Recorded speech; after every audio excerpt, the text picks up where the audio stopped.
everyone, welcome back. I am going to start a new series called Bought It and Forgot It because I was going through a bin of stamps and dies that I have purchased and fallen in love with over the years, and then other things have gotten in the way and they've taken a back seat, and I want to circle back to a lot of the fun products that I have bought and fallen in love with and I want to create with them. So this is what I'm going to be using today. I'm going to do my best to try and link things that I can find down below for you, but if I can't find them, then you can use this as just fun inspiration on how you can either shop your own stash and start creating with things that you've had, or you can look at some similar things and use some similar techniques. Okay, so I'm going to use this stamp set that I have had forever.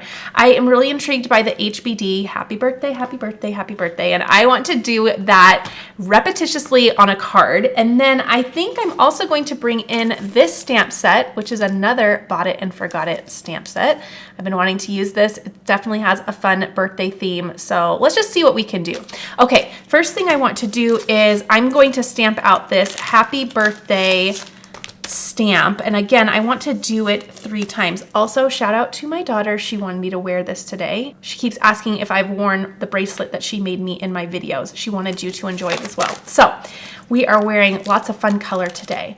Okay, let's do card panel in the Misty. Okay, so I also have some coffee here today. It is pouring down rain and I'm getting a tan because we've been outside non-stop, and this is our first rainy day in quite a while, so I'm gonna have a cozy day and create with some lost and forgotten product. Okay, so what I think I'll do, and I'll trim this down later I think, but I want to do it so that I can just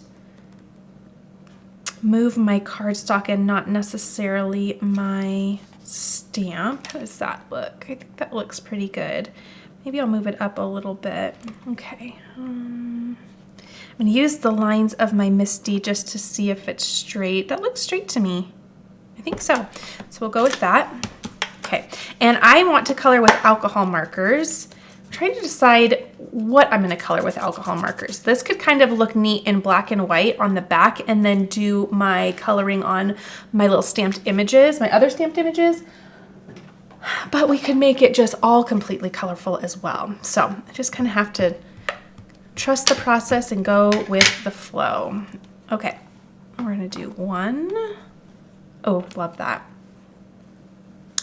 And 2. Okay, now I'm going to move my cardstock up a bit. Ooh, I'm kind of thinking it would be fun to do a black and white card and then bring the color in elsewhere. Let's see though. Let's see what this looks like. I want that closer. So maybe there. Okay, let's do that. Stamp this one down, and then I will go ahead and do it a 3rd time as well.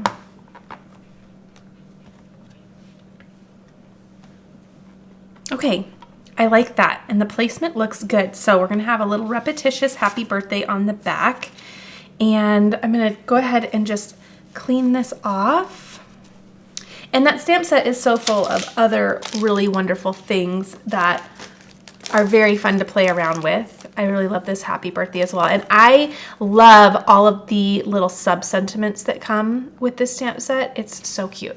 So let's go ahead and put that back, and then I'm gonna stamp out the next set of stamps and see what I want to do. So what I like to do, I'm going to do these on another piece of paper, but I want to map out what this could look like if I did maybe just the little, it could be super cute with the littlest guy, and I kind of want to do some balloons as well. And because we have the repetitious happy birthday, it's okay to cover some of these up because our eye knows what to expect. So I think that is what I'll do. Let's grab another one, and I'm gonna do the smallest. I have a little scrap here, so that's what we're going to use. Let's do the smallest little scooter and the mouse. There and there. We want to do the balloons for sure, and I also want to bring in a birthday hat. I think I'll do the solid birthday hat. We're gonna keep this very clean, very simple. I think this will be really nice. I'm gonna give myself ample room to be able to use the coordinating dies to cut these out in a bit. And we will stamp these down. I want to make this really colorful too, so I'm excited to bring some color in. I think one of my kiddos has actually used this stamp set before. They like to come make cards as well. That looks great. Okay, I'm gonna let this dry and I'll pick out my Copic markers to color this. Okay, when I color, I've said it time and time again, but I am a huge proponent of using simple coloring. So just choosing a few colors and using them throughout the entire piece. So I'm gonna use the same color that I choose for the scooter on one of the balloons, same color that I use for a balloon on the hat, just keeping it very simple. So I like doing that. I think it keeps it cohesive and it ends up turning out as a better image, but that's just me. Okay, I think I'm also going to probably need a gray though for the kind of metal part of my scooter. All right, I'll do C3 and C1, and I'll list all of the Copic colors that I am using down below. So what I like to do is I like to start out with my lighter shade. So for instance, with the pinks, I'll start out with my lighter shade. I will shadow with my darker shade, and then I'll blend with my lighter shade again. So I go light, dark, light. That's how I learned to do it, or how it really just works best for me. I'm gonna go ahead and just allow you to relax and watch this come together, but just know that that's my process. Light, dark, light.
Okay, so I ended up rounding that off and finishing it up with some gel pen, just the size 10 Jelly Roll in white. I'll link it down below. This is my favorite size to get, and I love how that looked. I used that both to add just some fun embellishments like the polka dot stripes and then some highlights on my little mouse, but also I use it to kind of color back if I get out of the lines. It's the easiest way for me. I've never had a blender work the way I want it to, so I just use a white gel pen because it's quick, easy, and it works every time. Okay, so we are all done with coloring. I think that turned out really cute. I'm just going to trim these down just a little bit so that I can fit them through my mini die cut machine. And let's go ahead and get these all trimmed out. And I'm really thinking that a black and white background is going to be so fun. I'm just loving that idea. So I think I'm gonna run with that. Oops, wrong way. Caffeinate, caffeinate, caffeinate. One thing I forgot to ask that I've been meaning to ask is let me know your favorite Copic marker colors. I might add a couple more to my collection. So let me know your favorite color combos. I would love to hear which ones you gravitate towards or which ones you couldn't live without. Currently, I'm not looking at other markers. Copics have been my favorite so far, so if you can keep it to Copic recommendations, I would love it. Okay, so we need the tiny scooter, a party hat, balloons, and a mouse. Okay, and we have our little mouse.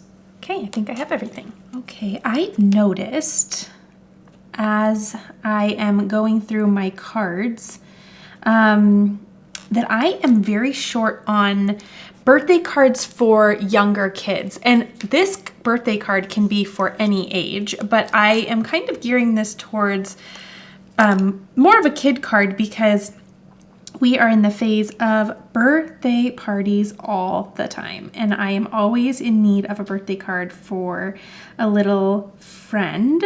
My kids are just on the go these days. I think that's lined up. Oops. So I am just really starting to go through my stash of things that I haven't used yet and focus on birthday. So I'm going to sprinkle in quite a few birthday cards in the coming videos so that I can build up that stash. So let's go ahead and run these right on through and build this card up. This is my favorite part. My favorite part. Love it. Oh, I totally didn't do that very well, but that's gonna be fine. It'll be okay.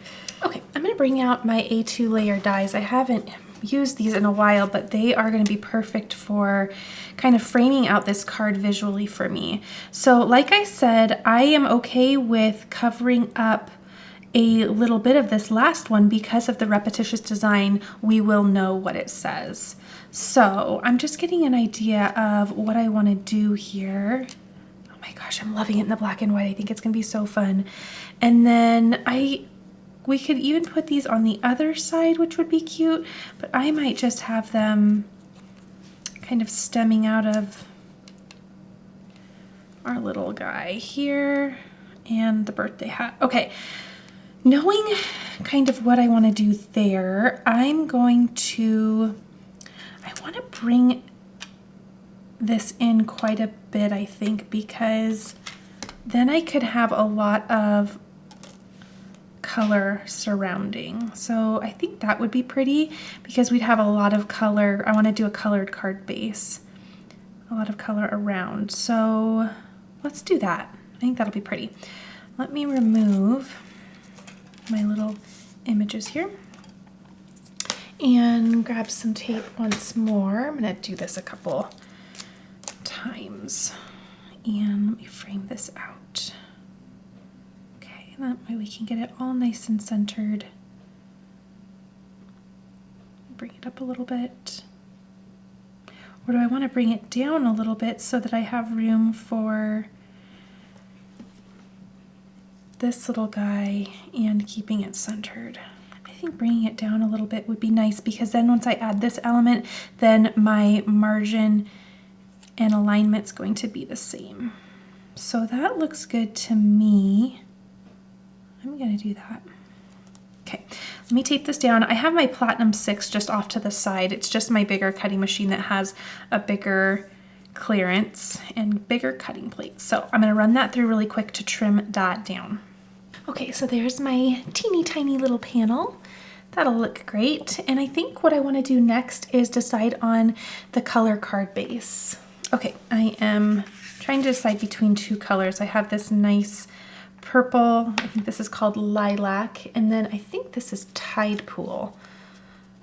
And I'm kind of thinking, my first instinct was, when I was kind of thinking through this design, was to do this color card base, more of a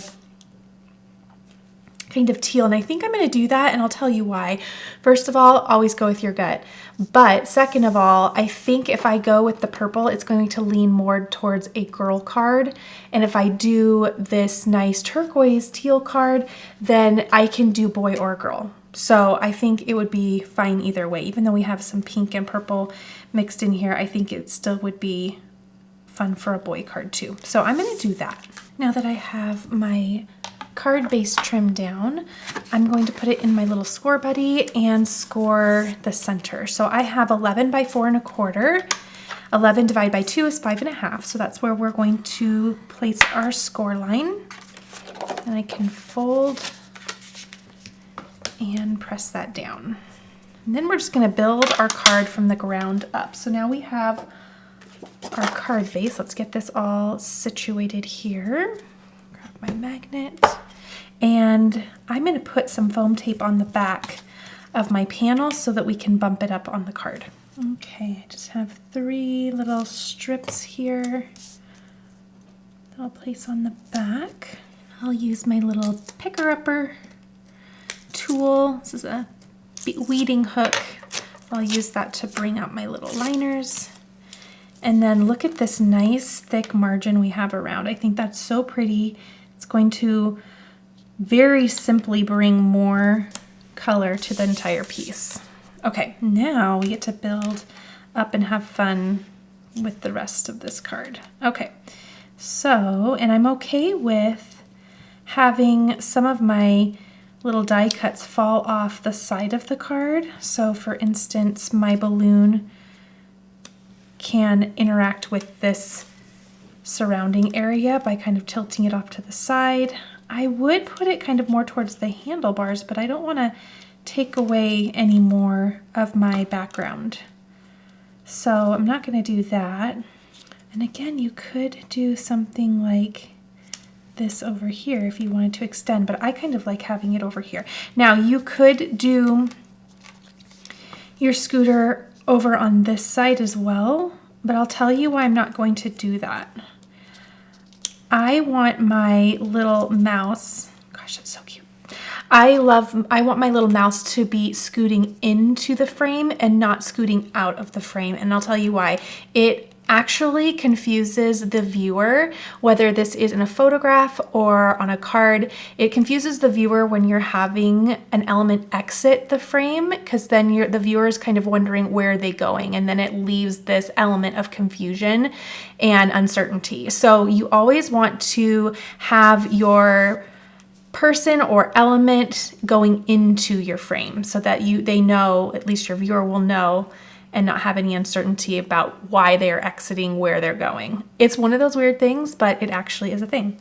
Okay, so I'm gonna do that, and let's just start.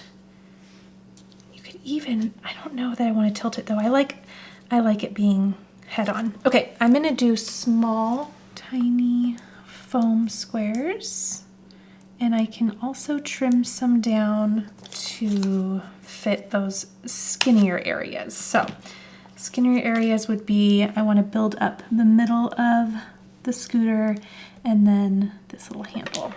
Okay, let's get that part on. I'm also going to snag some tweezers so that I can remove my hands from the situation. Now again, remember, I was hoping for an even margin, so I'm going to bring this up just a little bit so that those equal out. Okay, making sure that the bottom of my scooter is perfectly parallel with the bottom of my card base. It just looks nice. I also really love the fact that the handlebar is taking the middle of that H. It's almost kind of supporting that shape or the letter behind it. So loving that as well. Okay, let's build up our cute little mouse. And I think I can do probably a big one. Maybe I'll cut a big one in half. I'm gonna place that around. Okay, so we'll do one up here. I'm avoiding the hand area because the hand is where we're going to overlap onto the scooter. Take these off. Oh, it feels so refreshing. I don't know about you, but for me, it always feels so refreshing to have unused craft supplies be used. I'm so excited. And I'm gonna have it so that that leg is really sticking up. You could do it like this, but that leg it just helps with the playfulness. So it's as if, I'm actually gonna bring the mouse to the side a little bit because I wanna keep the color of the handlebars, but it's almost as if he or she is just stepping on tiptoes on the bottom of that scooter, which I really like. Okay, I think I need to do my balloons next, and I can even trim these down as well. Ooh, actually, I like this. Do I? I don't know. Hold on. I was going to have them interact over here, but I'm liking the idea more for them to be here, because then when I also put the party hat on, then you'll be able to appreciate that more without it being too layered. So let's bring that up a little bit more, and it's barely covering this other piece. You can absolutely see what's going on behind, so we're still good to go there. And let's do these little small ones. So we'll do 1 and 2 for these. And again, you can trim these down as well. The little strings, you can just chop them off if you want. And I'm going to angle these a little bit so it looks like there's some movement. So if I angle them, it's going to do two things. First of all, it's not going to cover as much of my background, but it's also going to give some movement to the piece. Whoops, hello. Okay, let's grab this other little half for the hat. I'm going to focus on the top and pom-pom area because, again, the bottom is going to be layered over the bunny, or the mouse. Time for more coffee. Okay, this is very simple. So let's just also add, these sequins are so fun. They are a little holographic look, but they add a fun little flair. So I'm going to add just a couple little spots. I think I'm going to do a little trio of 2. So what I'm going to do is I'm going to have a trio, or I'm sorry, our duo. Let's see, come here. I'm going to do a little duo up here. I know I want a little duo here. And then a little duo here. I think that balances it out really nicely. Then I'll grab my wand. I'm going to focus on the smaller 2 sizes. So we'll do this. Just brings a little additional element of fun to this piece. This. And finally, we'll do, oops, I think that was my smallest, so I need the bigger one. There. Oh, I love that. That really added a fun little flair at the end. Okay, there is the final card. I love how that turned out. We are currently at 47 minutes and 15 seconds. So it is about a 45-minute card, but that included all of the indecision about colors and picking out my markers. So that is a pretty accurate time if you are accounting for all of the decisions that it takes for card making as well. But I love the black and white background. I think it keeps it really clean and simple. And then it also allows the eye to focus on the color over here, which is really fun. I'll link everything that I used down below, and I'm hoping you enjoyed this project because I really want to start this series of revisiting some of the supplies that I have forgotten about. That way I can inspire you not only with some pretty cards, but inspire you to shop those supplies that you may have forgotten about. All right, everyone, I'll see you in the next video.